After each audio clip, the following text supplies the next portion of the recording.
Hello everyone, I'm Captain Logan, and welcome once again to Pop Culture Comics in Overland Park, Kansas. It's time for my comic book picks of the week, bringing you my favorites in the categories of DC, Marvel, Indie, and Kids books. Let's get it started right now with my DC pick of the week, Aquaman, number 3.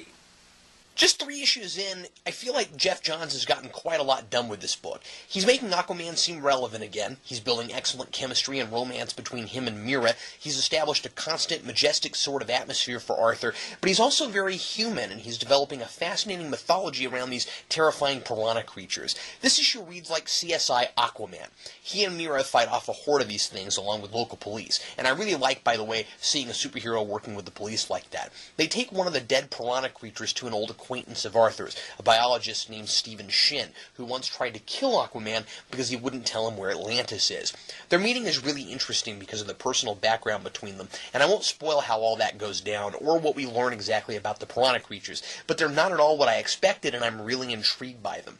Ivan Reis's action gets better every issue, and the vicious fight that opens the book leaps right off the page. This is some of the most dynamic art I'm seeing from a superhero book right now, and it remains one of my favorite books in the New 52. Again, I never cared about Aquaman before, and I'm telling you, if you're not reading this, you're missing out. And now for my Marvel pick of the week, the epic behemoth Fantastic Four, number 600. This is the huge 100-page 50th anniversary issue Marvel's been promoting a lot in their books lately, and I hadn't looked into what exactly it was going to be before this. I had no idea how hugely important this thing was going to be. This is an $8 book, and I expected maybe a story from Hickman, and then some extra fun backup features, maybe some reprints. No, this is all Hickman, it's all new, and it's all important. If you're reading FF, you're probably going to need this. I can't say much without giving away huge reveals, but this book is bridging the gap between FF and the newly resurrected Fantastic Four title. After this, both will be going simultaneously, and both will be written by Jonathan Hickman. And it might be a bummer to some people who don't want to buy 2 books, but it seems to me like he's just got too much story to tell for 1 book, which doesn't surprise me considering how many things he's been juggling in FF. I don't know if you're going to need to read both if he's going to have stories overlapping between FF and Fantastic Four. I suppose we'll just have to see. This is Hickman's usual outstanding writing. In the first story, we see the Fantastic Four deal with the Kree invasion forces, and everyone gets big moments. In the second, we get a flashback story that's been apparently going on during some of the events of FF in the negative zone, and I can't say anything else about it. The third sets up some things for Black Bolt. The fourth gives major revelations about Galactus and sets up a really interesting new understanding between him and Reed. And the fifth is a bizarre fourth wall-breaking story about Franklin Richards and his ability to create an entire reality. All these stories are interconnected and each feels entirely necessary. I love the variety of different art styles, and there's a vast array of emotions you'll feel reading this if you've been invested in FF over the last year. Some definite gasp moments. There's one reveal in particular that I'm sure will irritate some readers, but I thought it was well handled and not at all contrived like I might have expected. Hickman has taken Fantastic Four and turned it into the epic it was in the Stan Lee days. And it looks now like when he started FF, he was just getting warmed up. My indie choice this time is IDW's Godzilla Kingdom of Monsters, number 9. The premise of this book is simple. Monsters like Godzilla have taken over the whole planet, and humanity is trying to survive to take it back. And the president is operating from a bunker underneath Washington, D.C. I haven't read this series before now, so I don't know everything leading up to this, but Mechagodzilla has been found by a man and his daughter, and they're fighting off monsters with it. And it's the only weapon there really is to combat the monsters. But it gets complicated when we find that this guy has a bit of an Ahab complex and wants to take down Godzilla on his own, because not too long ago, Godzilla wrecked his town. The man and his daughter have a real human rapport.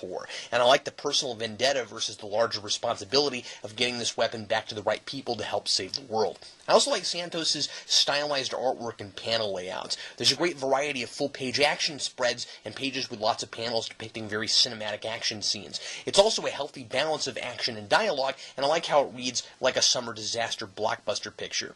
IDW's got a lot of Godzilla going on right now, and if you're like me and this isn't your normal genre, but you're looking to spread your wings a little, I'd go for this one. And finally, for my kids' pick this week, it's Bart Simpson, number 65. I wanted to bring this title up because some of the Bongo titles are a little edgier and aim more at adult readers, but this one is pretty kid-friendly. For the $2.99 cover, you get 2 complete unrelated stories, and there's a lot of dialogue on every page, so it takes a little longer to finish than your average 22-page book, and I appreciated all that material. I like the first story a little better than the second. Lisa and some of the other kids in the neighborhood are playing a role-playing game, and they sucker Bart into playing too, but he doesn't want to because he says it's just for nerds and dweebs. He gets bored by how long it takes to get anywhere in the game, so he starts looking for loopholes and shortcuts. He starts destroying everything he can with his character and racks up treasure really fast. Lisa hates it because she spends hours planning these adventures and he blows through them in minutes, and ultimately she and the other players conspire to make him bored with the game again.